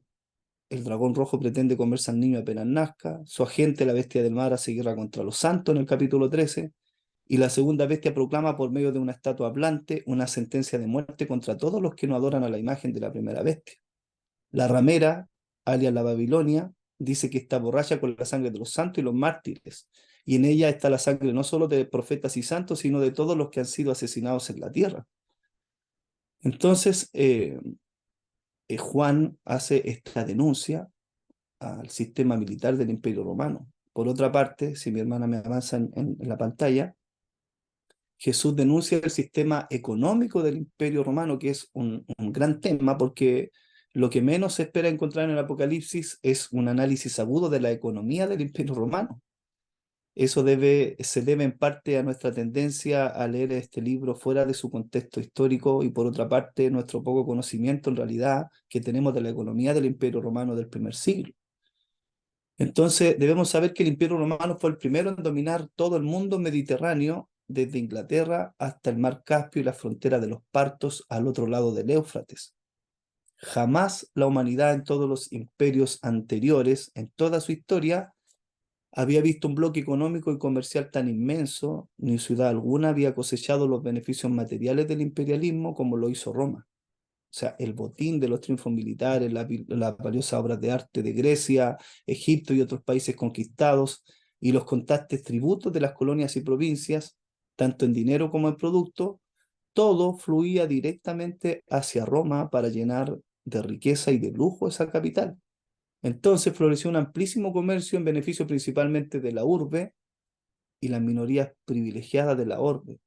De hecho, el Talmud conserva un dicho popular que dice: al mundo bajaron 10 medidas de riqueza y Roma se quedó con 9. Entonces en Apocalipsis capítulo 6 nos habla del caballo negro. Este tercer caballo es obviamente de carácter económico y su jinete lleva una balanza que simboliza la vida comercial. Según el Antiguo Testamento, el vender trigo por peso significaba gran escasez y el correspondiente racionamiento. Y por otra parte, enseguida dice el texto, pero no dañes el aceite y el vino. ¿Y por qué menciono este versículo? Porque hay una situación particular que sucedió en Roma, un hecho histórico del momento, que para bajar el precio del pan en Italia, Roma comenzó a comprar enormes cantidades de trigo de Egipto y África, y al caer el precio del pan en Italia, los agricultores romanos cambiaron sus cultivos de granos por la vinicultura. Entonces, ¿qué pasó? Se produjo una abundancia de vino, de modo que en el año 92 después de Cristo, Domiciano decretó que no se plantasen más viñas en Italia y que las provincias se destruyesen a la mitad o más, según Suetonio. Eso había de favorecer con típica parcialidad a los vinicultores de Italia en perjuicio de los agricultores de las provincias. Sin embargo, los latifundistas de Asia Menor se rebelaron contra el edicto de Domiciano, quien a la postre se vio obligado a eliminarlo. Entonces, el tercer caballo claramente es una protesta enérgica contra el comercio internacional explotador, porque ¿qué pasaba? Mientras el pueblo muere de hambre por falta de trigo, ¿cierto? Los poderosos cultivan uvas y aceitunas para la exportación lucrativa. Mientras falta la alimentación mínima de los obreros del campo, abundan los lujos para los terratenientes y los privilegios de la ciudad capital. Por otra parte, tenemos la imagen de la marca de la bestia que nos habla del totalitarismo económico, y en el capítulo 13 es una clara descripción del poder político, ideológico y económico del Imperio Romano. De hecho, el capítulo 13 termina precisamente con la opresión económica como su punto culminante. Sorprende también que la horrenda marca de la bestia, que planteaba una opción de vida y muerte para los cristianos, tenga en su contexto un solo punto de referencia de carácter económico, o sea, el poder de comprar y vender. Eso habla también ahí en Apocalipsis capítulo 13. En Apocalipsis 17 y 18 nos habla de la ramera y su fornicación y su borrachera, que dice que las naciones bebieron del excitante vino de su adulterio y se emborracharon. Y un autor llamado Pablo Richard percibe una connotación comercial en este texto que dice que los reyes se prostituyen en Roma, donde se venden por una cuota de poder y de riqueza. Entonces, lo más explícitamente económico de todo el libro de Apocalipsis es lo que sale en el capítulo 18, que tiene mucha relación con lo que sucedía en ese momento en Roma, la endechas de los comerciantes, de los transportistas marítimos, por la destrucción de Babilonia, junto con los reyes aliados que lloran la pérdida de su poder político. Los comerciantes internacionales del imperio lamentan a gritos la pérdida de la gran fuente de su fortuna. El pasaje es largo, detallado y específico, y con fuerza abrumadora denuncia el comercialismo y la lujolatría del Imperio Romano. Juan reproduce como si fuera el registro de un cargamento de un barco la lista de casi 30 productos del más exquisito lujo. Y estos productos en aquel tiempo procedían de todo el mundo conocido, desde Inglaterra hasta la China. Llegaban a Roma comerciantes y embajadas aún de los pueblos orientales. Augusto, ¿cierto? El emperador Augusto había organizado muy bien la patrulla marina que controlaba la piratería, haciendo posible el constante movimiento comercial. Plinio informa que una flota de más de 100 barcos viajaba constantemente al Mar Rojo y la India. El tráfico marítimo entre Alejandría y Roma, con duración de unos 10 días, era especialmente nutrido, y un eficiente sistema bancario y crediticio y la unidad monetaria del imperio facilitaban mucho este gran comercio. También se practicaba la minería en España, Bretaña y el norte del Danubio. Las minas generalmente pertenecían al Estado, y ¿quiénes eran los mineros? Precisamente eran los esclavos. El lino venía de Egipto, la púrpura de Fenicia y la seda venía de China. La madera olorosa, traída desde Argelia, se utilizaba en muebles lujosos, que dice la historia que a veces tenían un precio equivalente a un latifundio de 122 hectáreas por una sola mesa. Esto según Plinio. ¿Ya? A ver si la hermana me avanza en la diapo. Por otra parte, hablando un poco de la anterior, me parece, hermana. Esa es la religión del imperio, que es una gran amenaza más que la persecución, ¿cierto? Era la adoración al emperador, hablando un poco del aspecto religioso, que se le tenía que adorar como un dios, como mencionaba mi hermana Cruzita. Este culto ya llevaba una larga historia, pero era fuertemente más potente en las provincias orientales. Entonces los cristianos fieles tenían que pagar un precio alto por no conformarse con la religión del imperio. Y Juan claramente denuncia en Apocalipsis que detrás del imperio romano está Satanás. Por eso cualquier adoración al emperador es simple y llanamente culto satánico, como queda claro en el capítulo 13, versículo 4, que dice: y adoraron al dragón que le había dado autoridad a la bestia, y adoraron a la bestia. Pero la crítica del imperio en el Apocalipsis va más allá de solo llamarlo bestial, o sea, Juan lo llama satánico. El dragón le confirió a la bestia su propio poder, su reino y su gran autoridad, y fue el diablo, ¿cierto? Dice Juan, quien estableció, si lo interpretamos de esa manera, quien estableció el imperio romano. Por una parte, el apóstol Pablo afirma que Dios ha establecido el hecho del gobierno, ¿cierto? Dios puso las autoridades para defender al justo y castigar al malo, según Romanos capítulo 13, pero ahora el apóstol Juan aclara que el imperio que castiga al justo y defiende al injusto fue puesto por el diablo, y por lo mismo el culto al emperador no es otra cosa sino que culto a Satanás. Y ahí nos habla, ¿cierto?, de la segunda bestia que el diablo saca de la tierra, que tiene la cara de un benigno cordero, pero su voz es la de un dragón, ¿cierto? Con su buena cara, ¿cierto? Según varios autores, dicen que este es el ministro de propaganda y la encargada de las relaciones públicas de la primera bestia, el teólogo oficial de la bestia, la maquinaria sacerdotal de propaganda del imperio. O sea, se lo relaciona con el culto a Roma y el emperador, floreciente en Asia Menor y especialmente con el sacerdocio de ese culto imperial en la provincia. Bien, a ver si avanzamos. Juan denuncia este sistema ideológico del imperio. Todo sistema político tiene una infraestructura ideológica que a menudo es religiosa. Tal fue el caso del Imperio Romano, que aunque el mundo greco-romano tenía una abundancia de deidades, todos sabemos, ¿cierto?, que adoraba muchos dioses, no era problema agregar uno más o uno menos. Los romanos del tiempo del Nuevo Testamento, aún así, buscaban consolidar la unidad del imperio mediante una religión común de todo el imperio y una religión explícitamente política de adoración al emperador. Entonces, el libro de Apocalipsis elabora lo que podemos llamar una demonología del imperialismo, que detrás de todas las estructuras políticas, económicas y sociales del imperio, el autor percibe fuerzas espirituales en combate mortal. ¿Ya? También nos habla del dragón, ¿cierto?, de este monstruo cocodriloide que se identifica con toda claridad con la serpiente antigua llamada el diablo, ¿cierto?, en el capítulo 12, en el capítulo 20. El dragón comienza su lucha cobarde contra una mujer encinta y un niño, ¿cierto? Pero en esa lucha sorprendentemente nada le sale bien y termina desesperado, y en la furia de su frustración el diablo decide, si lo interpretamos de esa manera, crear el imperio romano. Entonces, el capítulo 12 también enseñaba a los primeros lectores dos verdades muy importantes. Primero, que el Imperio Romano es un invento de Satanás. El dragón ha dado su mismo trono y autoridad al emperador y por lo tanto adoración al emperador es culto al diablo. O sea, la ideología del imperio es un invento de Satanás. Y en segundo lugar, le explica que el diablo está tan furioso porque ha sido derrotado y humillado. Detrás de la persecución de los cristianos en ese tiempo en Asia Menor está la victoria definitiva del Cordero sobre el dragón, y eso les permitió ver en la misma persecución que sufrían en aquel tiempo los cristianos una señal firme y segura de su victoria. ¿Ya? La bestia también que sale del mar viene del diablo. En Apocalipsis es una sola bestia porque había solo un enemigo frente a la iglesia que era el Imperio Romano. Esta bestia tiene 7 cabezas, que según el capítulo 17 representan las 7 colinas de Roma y a la vez las 7 de sus reyes. Estos detalles confirman la conclusión de que el Imperio Romano es una bestia al servicio de un dragón. La ideología del imperio es una religión satánica. También nos habla, cierto, del falso profeta, que también tiene relación con un personaje conocido en Asia Menor, cierto, y en torno a la adoración del emperador.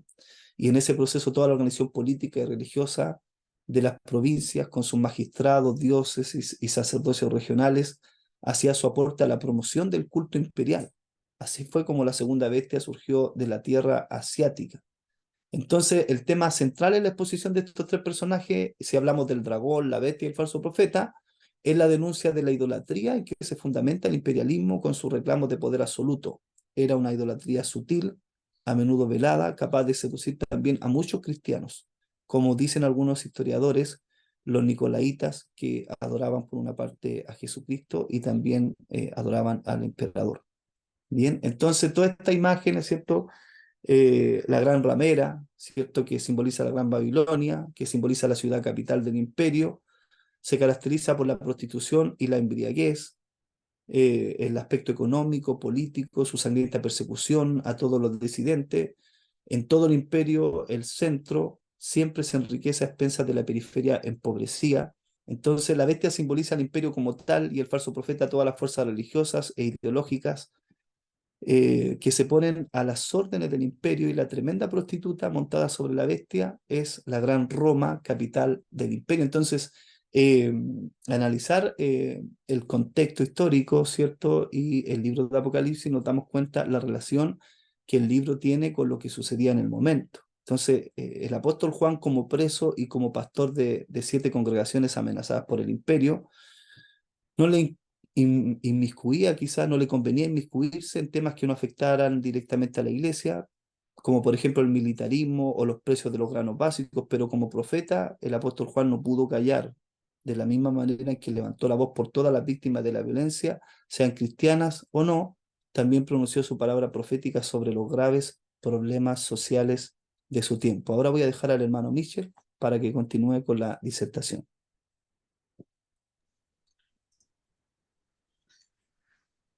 Muy buenas tardes, mi querido pastor, mis hermanos, mis pastores. Dios los bendiga. Bueno, a mí me tocó el tema del contexto de Apocalipsis. Interesante marcar este periodo, porque en la historia, cuando uno estudia la historia de la iglesia, este periodo se le llama la Edad Oscura, que va desde el martirio de Pablo hasta la muerte de Juan, entre el 68 y el 100 aproximadamente.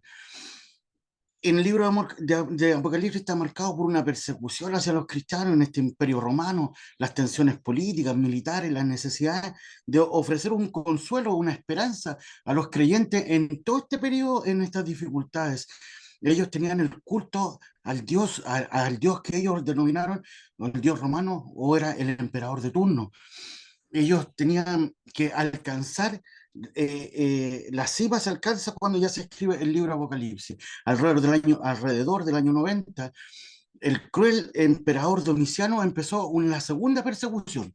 Esta persecución fue directamente hacia los cristianos, los asesinó a miles de creyentes, sobre todo en Roma, en Italia, donde esta persecución fue local, fue esporádica, y no se extendió por todo el imperio, sino que fue más local.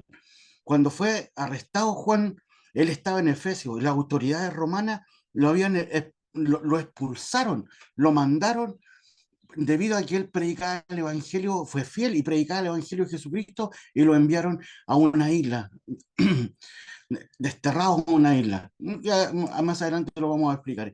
En Apocalipsis no solo encontramos más que un odio ardiente a Roma, que en esta comillas sería una nueva Babilonia, la madre de las rameras, ebria con sangre de los santos y los mártires, que esto está en Apocalipsis 17. Juan no solo espera, Juan solo no tenía rabia y desesperación por lo que estaba viviendo, sino que espera una destrucción total de este imperio romano. En este contexto, podríamos decir que algunos de los emperadores que estuvieron desde que nació Juan fue Augusto, Tiberio, los voy a nombrar en orden de acuerdo a los periodos que ellos estuvieron gobernando. Augusto, Tiberio, Calígula, Nerón. Tras la muerte de Nerón quedaron 3 emperadores, que fue en 18 meses. Esto fue Galba, Otón, Vitelo. Después vino Vespasiano, Tito, y cuando se escribe el libro Apocalipsis, Domiciano, terminando en Nerva, que le da la libertad, y por último, cuando muere, con Trajano. Ese es el orden de todos los emperadores que hubieron durante la vida de Juan. La siguiente diapo, por favor, mi hermana. Para hablar de Apocalipsis, primero tenemos que hablar de quién lo escribió. Y vamos a hacer una pequeña reseña de quién fue Juan el apóstol, que su nacimiento fue en el año 11 después de Cristo. Nuestro Señor Jesucristo le dio un apodo a ellos por las características que tenían de su carácter. Le llamó los Boanerges, que eran los hijos del trueno, tanto a Juan como a su hermano Santiago. También se le llama por los teólogos como el discípulo amado, pero este discípulo amado había una disputa, un cuestionamiento de quién era, si era Pedro o era Juan. Pero recordemos que Juan era quien reclinaba su cabeza sobre el Señor. Y cuando se escribe en simbología sobre quién era Juan, se le representa, como está aquí en la diapo, con un águila. ¿Y por qué un águila? Porque es un animal sabio, clarividente, que viaja directamente al sol y ve sobre lo demás. Y ahí estaba representado el Evangelio de Juan, que era abstracto, que era teológico, que era una mirada un poco superior a los sinópticos, a quienes escribieron de estos periodos. El libro de Apocalipsis fue escrito aproximadamente entre el 90 y el 96 después de Cristo. El año de su muerte, aproximadamente cerca del año 99, 100, dice la bibliografía del apóstol Juan. Y aquí viene una pregunta que quiero que ustedes reflexionen un poquito, que dice que el emperador que lo mandó a una olla hirviendo. Hemos escuchado eso cuántas veces. ¿Cuántas veces hemos visto que hay representaciones, videos, los cuales se muestra un sartén grande con aceite hirviendo y dice que se colocó a Juan? Y eso fue por el emperador Domiciano. Pero resulta que aquí va mi pregunta. ¿Ustedes saben si eso está en la Sagrada Escritura, en el canon bíblico evangélico? No, no está, mi hermano querido. Corresponde solamente a la tradición. Pero si lo buscamos en la Sagrada Escritura, no está. Es solamente corresponde a la tradición. Y por esto que la tradición dice que el emperador se enojó tanto porque de su cuerpo sudaba y repelía ese aceite, y el enojo lo llevó a enviar Domiciano a la isla de Patmos, que luego vamos a explicar un poquito dónde lo desterraron, por causa del testimonio de Dios y Jesucristo. La causa de muerte del apóstol Juan, disculpen, del apóstol Juan, fue natural, de la vejez. No fue el único de los 2 apóstoles que no fue martirizado. El discípulo de él fue Policarpo, de Esmirna, que también fue martirizado. La siguiente diapo, por favor. En el contexto de Apocalipsis, ¿cuántas cosas influyeron negativamente a los cristianos? Las posturas que ellos tenían. Ellos eran politeístas, tenían templos paganos, banquetes sagrados, adoraban y hacían sacrificios, libaciones, usaban incienso como ofrenda a los dioses. El panteón romano tenía demasiados dioses, y se consideraba al emperador como un dios. La siguiente, por favor, mi hermana. Aquí vamos a describir un poquito lo que es la isla de Patmos. La isla de Patmos, ¿por qué se iban llevados a ese lugar? La causa es que ahí los que tenían problemas políticos, los que tenían reseñas, los que tenían diferencias con estos señores que eran los dioses que se consideraban los emperadores romanos, eran enviados a la isla de Patmos. También los que tenían conflictos religiosos.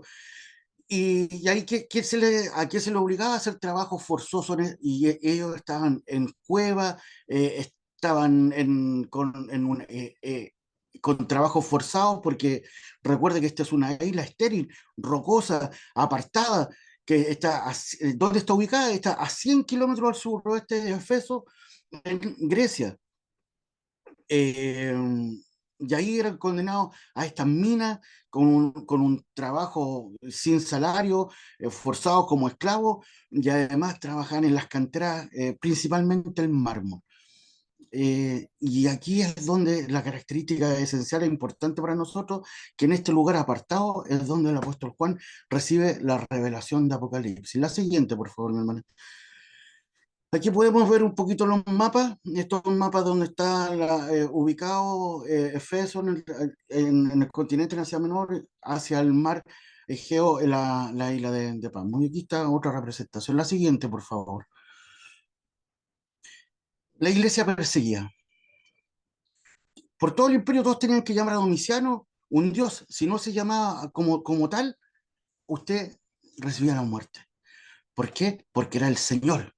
Y nadie podía ocupar el nombre del Señor como nosotros los cristianos se lo dábamos a nuestro Señor Jesucristo. Entonces, como se le daba esa misma categoría, el César y el culto al César, la representación de este Dios terrenal, al emperador, usted decía, o lo afrenta, o acepta a César, y si usted reconoce a Jesucristo, la muerte.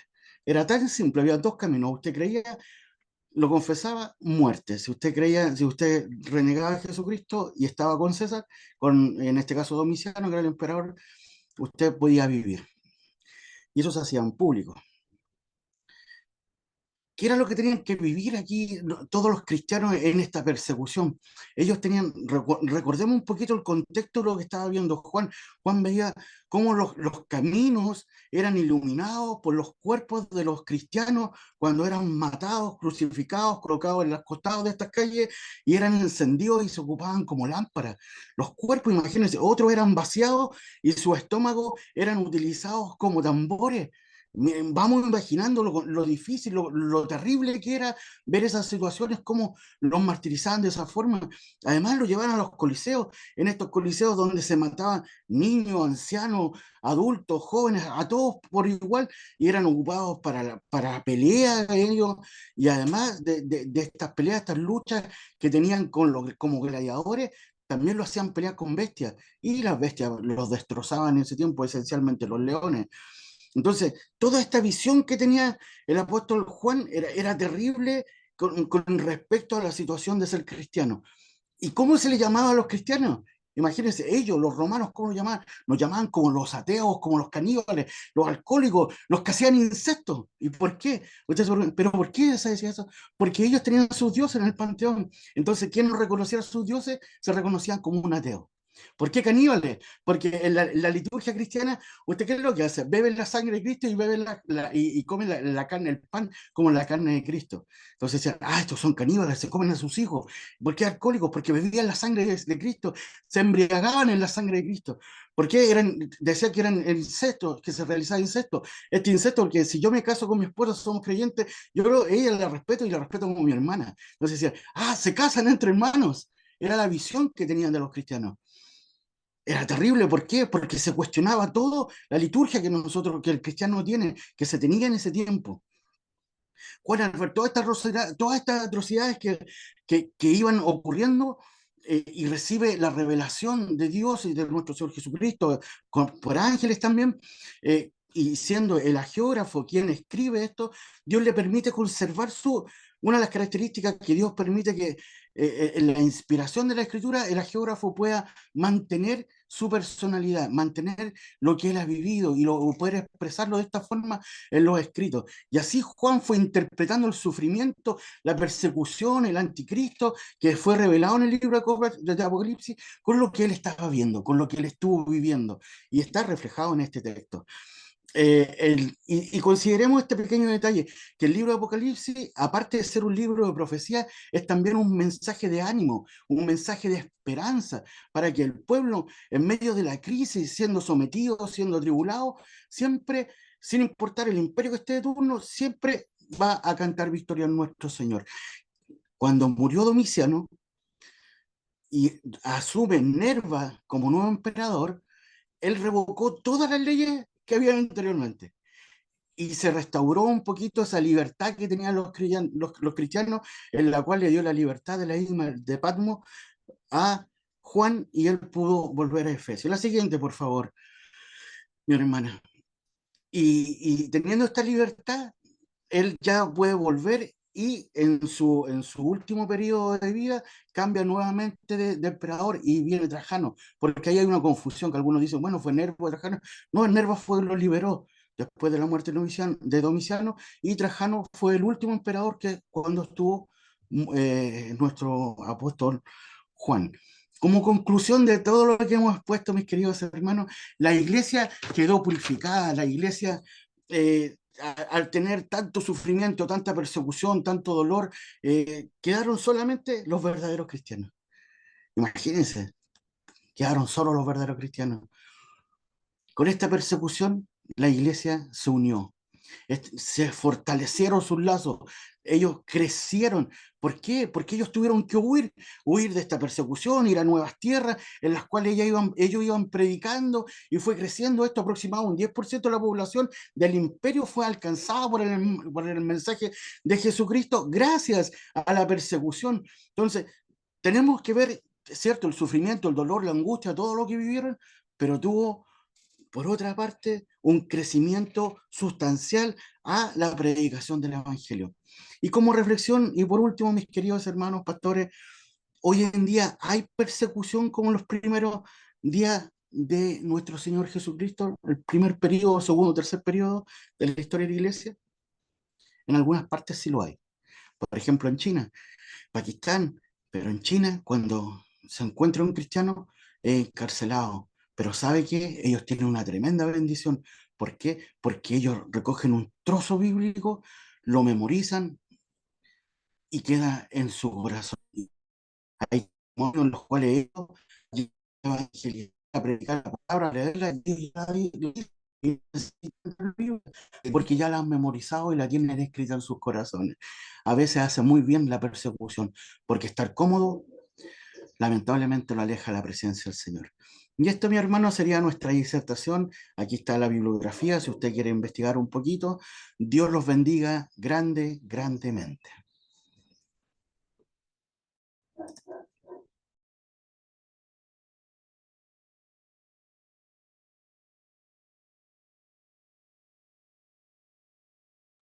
Ya, un aplauso al grupo. Ya, muchas gracias por la disertación y por la información compartida.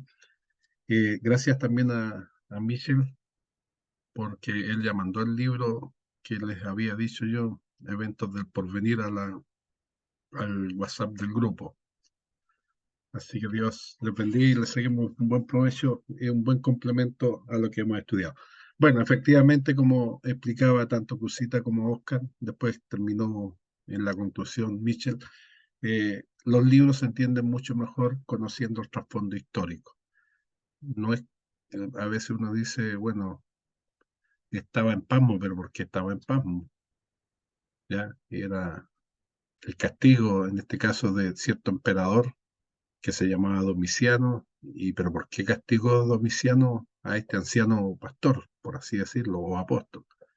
Y ahí han dado una extensa explicación de cómo se veía el imperio en esa época, cómo se consideraban los emperadores y lo que costaba ser fieles a Dios ante semejante situación.